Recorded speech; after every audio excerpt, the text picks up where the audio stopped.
model. So, like I said, developing a model of workplace anti-Semitism, predicting individual and organizational outcomes. You'll see I've also added something about society due to some things I've read a couple days ago in the model itself, but I didn't want to change the name of the talk. At any rate, a few initial propositions of this talk. The model is an intuitive exploratory model, but it's not, I don't think, a fantastic model. It's based on different literatures, which I'm trying to bring together, about some sort of flow from anti-Semitic incidents out to what it means for individuals and organizations at the workplace, and perhaps, like I said, also society. The model will not define what constitutes anti-Semitism. Right? One can have a conference to discuss it for 3 days and maybe not determine that. That's not the point. It is a self-perceived matter, and that's what the literature also talks about. When we talk about discrimination in the workplace, you'll see that the perception is what's important here. Though the model addresses anti-Semitism, it's also intended to help better understand other forms of discrimination in the workplace.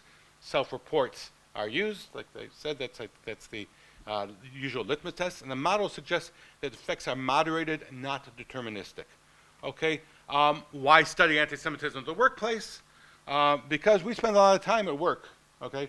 And as Michal mentioned here, Ashford and other people talked about the importance of identity, work identity in general identity. So, I won't go everything written here, but, work is central to dignity, it shapes our identity, spills over, right? We know that from our own personal lives, everyday things. We don't have to have extreme cases like you had to have something in your workplace spill over. We know that there's a spillover, okay? And interesting, and I don't go into this much, but there's work that shows with MFRI, how that rejection at work registers neurologically like physical pain, which, I think that's an interesting direction of research, which I don't personally undertake, but I think it's important that these are real feelings that people can have. And thus, I think that, if you want to understand contemporary anti-Semitism, it's impossible to really understand that without taking the workplace into account. So this is the model, which has 6 elements, which I'll break down over the next, say, 15 minutes or so. Starts with anti-Semitic incidents, which impacts employee well-being, which impacts individual organizational and social, has individual organizational and social consequences. And I think that there's 2 things that may impact that. Support, or lack thereof, okay? And personal characteristics of the individual, when we'll talk about what that exactly means. And then this is all sort of encompassed in a general environment, the societal anti-Semitism context, whether it be in the UK or in the US, elsewhere, things, Kristen mentioned the difference here in European versus, American views of free speech. That, of course, I think is something which comes to play, which also will impact, the outcomes. I'm looking about, what are the individual, organizational, societal bottom lines, if you will, of these anti-Semitic incidents. Well-being is the mechanism of understanding that. Okay, so anti-Semitic incidents, I think they can be individual or organizational levels. Okay, so when a DEI person, like in Minnesota, posts something with a swastika on an Israeli flag, she's an individual, but if I was in that organization, I say, okay, that's my DEI person doing that, okay? But, you have both individual and organizational anti-Semitic incidents that people report on. This is something just from a day or 2 ago here, July 5th. Israeli intern says Boston Medical Center punished her for reporting anti-Semitic material at work. Perhaps what happened to you at the factory, okay? But the idea is that, the individual incidents can be the direct or subtle forms, exclusion. I don't know why I'm surprised. I found it remarkable, the idea that on October 7th, the individual will be taken out of a WhatsApp group. I mean, that's pretty quick, but, the exclusion, of course, is a type of attack, okay? And you can have formal policies, okay, or tolerance, which has been repeated here over and over again. So that's the first incident, the first issue. That's the anti-Semitic incidents. And like I said, it's important to know, talk about, these are legitimate evidence. I mean, I don't say this. This is what the literature says. The literature says that basically perceived discrimination is the field standard measure, and that it actually does help understand in the research, and the literature has shown that the perceptions will have the individual impacts, say at the workplace, whether it be a sense of well-being in the workplace, turnover, et cetera, et cetera, et cetera. Okay? So, this is the matter that, the incidents as they're perceived is enough. This is to bring a little research here, talking about this, the variety of way the incidents can be understood, that, and I think the bottom line here, which is maybe the bottom line, that formal policies never reach the informal network layer. So that, even if you have some sort of intervention, even if you have some sort of statement made, the formal policies don't go back up to what, Metz, Stamper, and Nig and other people talk about, what's going on in the informal networks. They don't give a remedy for it from the sense of the perception. So that's the first thing. The first thing is we have the sense of the incidents themselves. I think that, talking about impacting different aspects of well-being, okay? And, there are things which are, perhaps more of the individual's problem, if you will, the emotional, psychological, spiritual, social well-being. But then you have intellectual, occupational well-being of the individual, which can impact the organization more, and his or their own financial well-being. Hey, well-being is impacted. The research has shown that this is the case.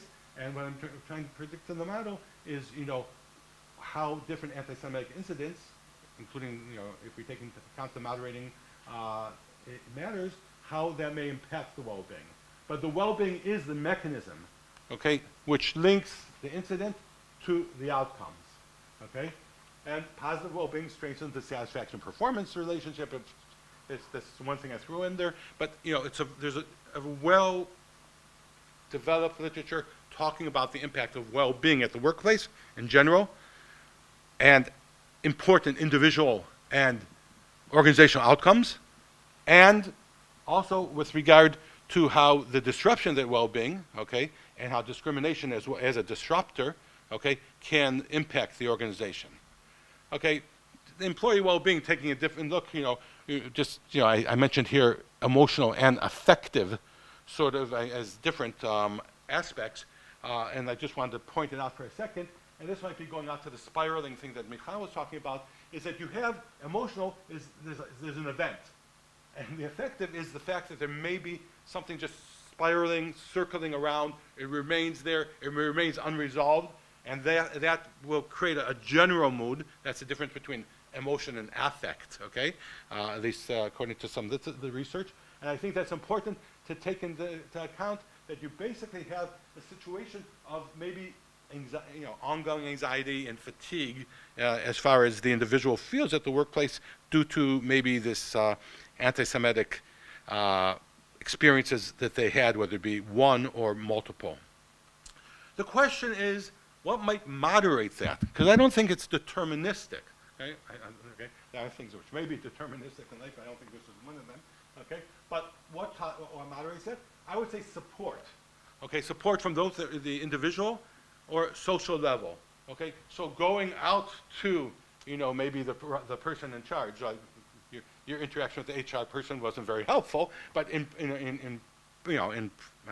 potential at least, you can have a situation that if you go to some functionary in the organization, and that gives you some sort of benefit there, that may reduce the impact of the anti-Semitic incident on the well-being. It may strengthen you, okay? Or it may create a situation where the DEI person says, well, that's not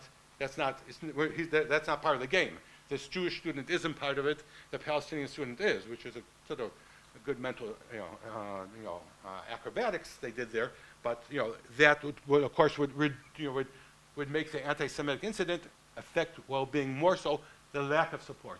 So the question is whether you have individual or social support. I think those things are important, whether it's formal or informal, okay?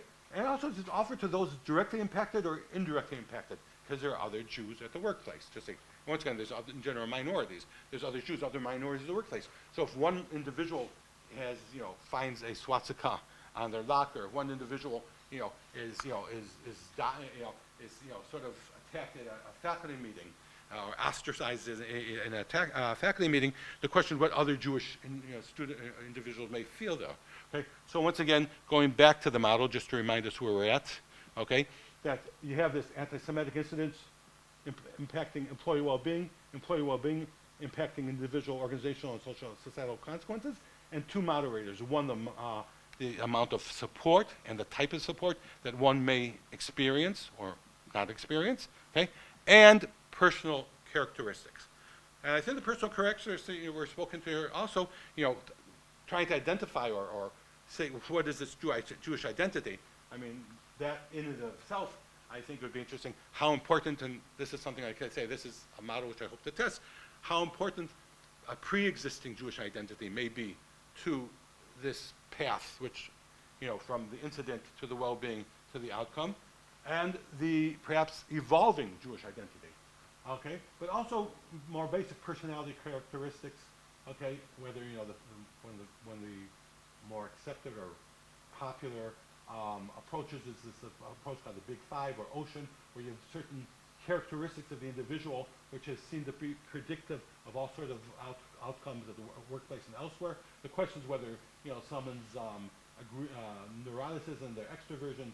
I'd be interested in seeing whether that's predictive of this relationship of the incident to the outcome. The social capital does the person has at the workplace. How many friends, how rich their social network is. The human capital, so you mentioned somebody being very senior, also having this happen to them. But in fact, I think if one has more social capital, one has more human capital, you may have more resilience, okay? Because if you're the executive vice president, as opposed to, some sort of shift manager, obviously you have more, perhaps strength in the organization. Role-related factors, how much interaction, how much are you perhaps dependent on other people, okay? And the nature and the intensity of the interactions. Academia is interesting. This is like, I'm an N of one, so I'm part of a department, I'm part of an institution, but I don't necessarily have any very intense relations with people, and I don't need to. There are places in which you cannot. You don't agree with that? Okay. Okay. At any rate, but there are places where you cannot choose not to have that happen. Okay. In academia, I think you can be more of a satellite if you want to be. Okay. As going around the department, and once you have tenure, perhaps. Okay. For that. Okay. And the nature of an attitude, as I mentioned at the beginning, that's the thing which I've got a lot of interest in. Is okay. What does it mean for me to be Jewish, and what does it mean to be a professional? I mean, if the American Psychological Association, which recently published a special issue about this, has been seen to be actively somehow engaged in anti-Semitic type behaviors, what does it mean for my identity as a psychologist? What does it mean for my identity as a university professor at an institution where my department has some sort of statement, or a sociologist, or the American Psychological Association has some sort of statement that may be anti-Semitic, okay? At any rate, I think that, the identities, including the Jewish identity, might be impacted by previous experiences regarding their Jewishness, okay, or their own sense of Jewishness, or their own professional experiences. And then you have the consequences, okay? The consequences, like I think, are on the individual level, on the organizational level, and I add the societal level. The societal level, one is the slippery slope. I mean, the famous canary in the mine. It says something, I think, about a organization that allows perhaps this type of hurt and this type of insult to the individual, personal, everyday activities, etc., that goes untended, okay? But also the human capital loss, okay? And we'll look at that in a second. But, there are real individual and organizational bottom lines, which I think we will see. The model has to be tested, but has been seen that, like I said, well-being impacts individual well-being impacts the organizational bottom line in many ways, okay? So the question also with regard to indirect costs, timing, reputation, okay, in the idea of direct cost recruitment. I mean, I don't know if it's exactly one-on-one, but they talk about a number of institutions, such as Columbia, who has seen, and Harvard, who've seen a downturn in people applying to the institution from certain populations, okay? And that's something that the organization may not want people to choose out from them. But going back to the societal loss, and this will be the last thing I talk about before, just like the general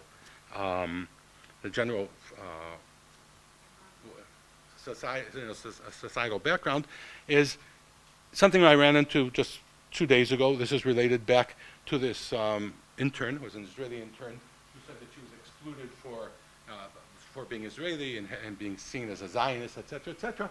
And this is something I hadn't really thought about, is the fact that, you know, you may have a situation where, you know, society has, you know, is harmed because you don't have the, you know, the best people, the correct people in certain jobs. Now, there has been research done about the impact of, you know, discrimination on, you know, on society and organizations, that they, you know, decisions are made with regard to hiring and firing, which may be based on discrimination as opposed to, you know, merit, and that harms the organization. But I think that, once again, I think that you can also have a situation where it impacts, you know, wider society. And the last part of the model goes back to this idea of that there's a whole complex, okay? Every organization operates within its environment.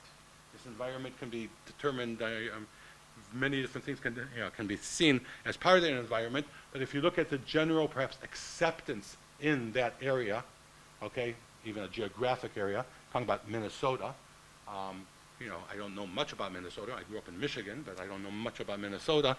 But, you know, there's a lot of very quirky things going on in Minnesota right now, in this area. And, you know, I think that being at the University of Minnesota is different than being at the University of Michigan, which wasn't a treat either, I understood, okay? But I think it's different. So the idea is also how the individual who is experiencing all this, okay, what is the general societal anti-Semitism context, okay, and, you know, that might impact the outcomes. So the last thing I was left to do, what's next? So, you know, using the existing literature to help develop the model, looking at these are growing, you know, empirical literature, qualitative and quantitative coming on. I'll do my own data gathering, hopefully conduct initial interviews, and then hopefully report and test the model, and maybe we'll even meet some conference in the future, and we'll see whether anything works with the model.